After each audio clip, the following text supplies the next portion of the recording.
In this last lecture of the Roman Empire, we're going to take a look at some artwork we've already seen before. With these mummy portraits, we had covered these back when we covered Egyptian art. And while the use of these was very Egyptian, the outer wrappings for the mummies is where these would have been placed. The style of them is decidedly Greek. Yet when we look at the dates of these works, they are right in the middle of the Roman Empire. So this is a very multicultural type of artwork. The Roman Empire was incredibly large at this time, ranging pretty much throughout Europe into North Africa and down into areas of Asia. With the mummy portraits, they look Greek because the Romans celebrated what they called Hellenism. And Hellenism is where we take both Greek art and culture and really kind of emphasize them throughout the kingdom. The Romans loved Greek art, and when we look back at the Greek chapter, you saw that many of the sculptures, originally in bronze, had been copied by the Romans, and most of what exists are Roman copies.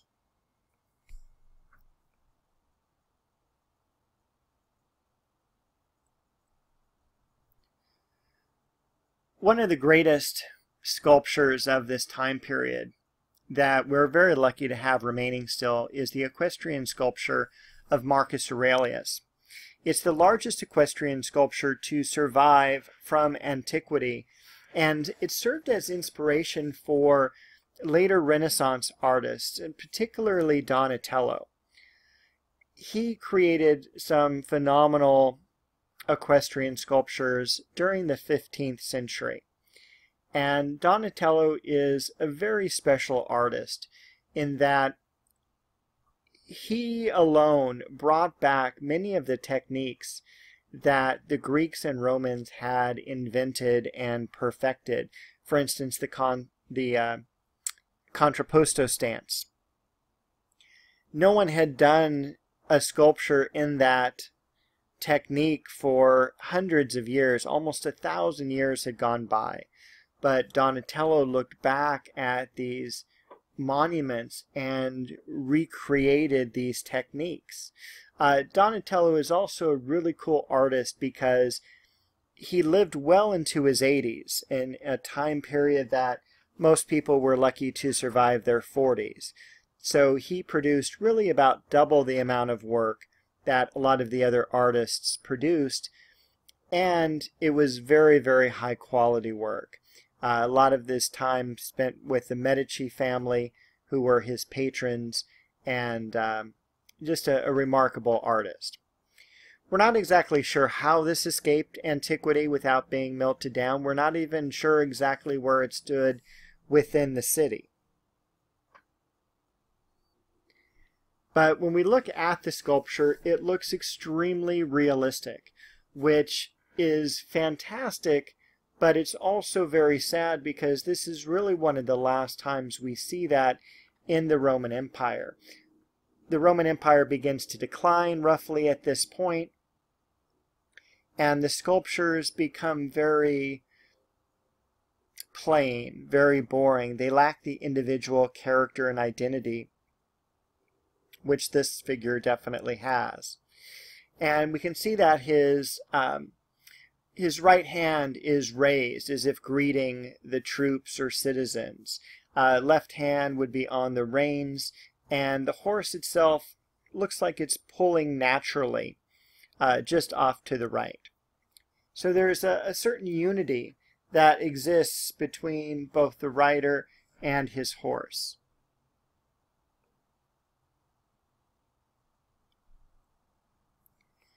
So as I mentioned, this is the time where Rome begins to make that turn into the Dark Ages. It reverts away from naturalism, something we've been working on for hundreds, if not close to 1,000 years at this point. So Rome is also the most populous city in the world. and its numbers will only be surpassed a century or a millennium and a half later in London in the 19th century. We also have civil wars that break out, and the Emperor Diocletian decides, in order to make the government more stable, he's going to divide up the power into what's called a tetrarchy. And so here's a sculpture of the 4 tetrarchs, and these are the rulers of the Roman Empire. There's 2 Augusti, which are the senior rulers, and then 2 Caesars, which are the junior rulers. And this is positioned at the corner of St. Mark's Cathedral up in Venice. And it does look a bit out of place, and it is not original to the structure itself. This is something that was collected during the spoils of war, most likely during the Fourth Crusade. The Venetians went to the Holy Land. They didn't quite make it and ended up sacking other Christians in the city of Constantinople. So most likely that's where these sculptures came from. But again, you can see the lack of individuality here.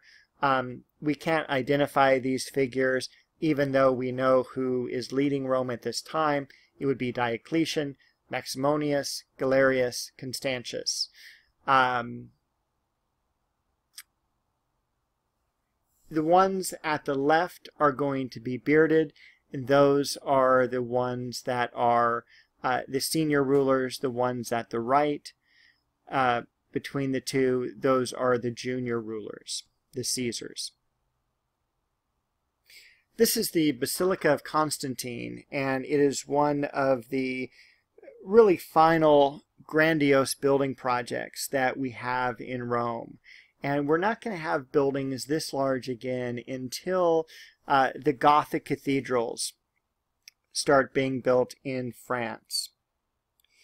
Originally, it was the Basilica of Maxentius, since he and Constantine were co-rulers. But Maxentius is killed in the Battle of the Milvian Bridge. And when we look at the interior, the surviving structure we just looked at in the previous image is those side halls off to the right. Again, you can see the works of arches up above in the blue square. Shows where 2 barrel vaults meet and make a groin vault or ribbed vault. And here we have superimposed the image of the original structure. This is a building that would have been 300 feet long and 200 feet high, just an incredible, powerful building, really letting us know that the emperor has a tremendous amount of power. When we see something grandiose, for instance, the Gothic cathedrals, we look at the power of God, and here we're looking at the power of Constantine. Again, it is made from concrete, and we're able to really shape space. Found here in the ruins was this statue of Constantine, which we figure would have been about 45 feet high. The head alone that you see on the pedestal off to the left is 8 feet in height. And we can tell immediately that Constantine was a very young ruler. And he's portrayed as the god Jupiter, so he really has absolute power. And this sculpture would have been very similar to the Athena Parthenos sculpture that reigned in the Parthenon. Here we have the statue of Constantine at the Basilica. A couple of dates that you really want to pay attention to as the Roman Empire begins to fail. In 313, we have the Edict of Milan, which decriminalizes Christianity. 337 AD, the capital of Rome shifts to Constantinople. And in 391, Christianity becomes the official religion of the Roman Empire, and we'll definitely see that in the next chapter or 2 that we cover in the book.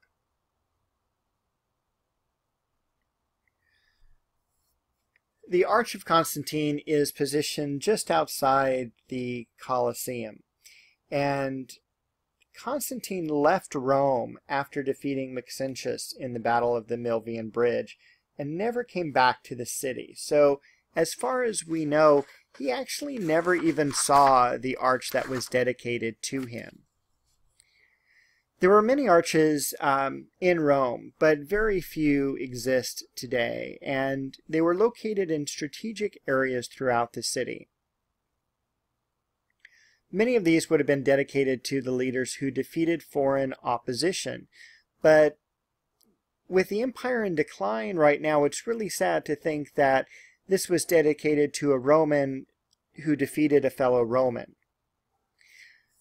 This arch is also a combination or a patchwork of other arches from the past. The circular medallions that you see are from Hadrian's arch, and the upper frieze from Trajan. The square reliefs at the very top from the arch of Marcus Aurelius. And all the portraits were changed so they kind of mirrored what Constantine looked like.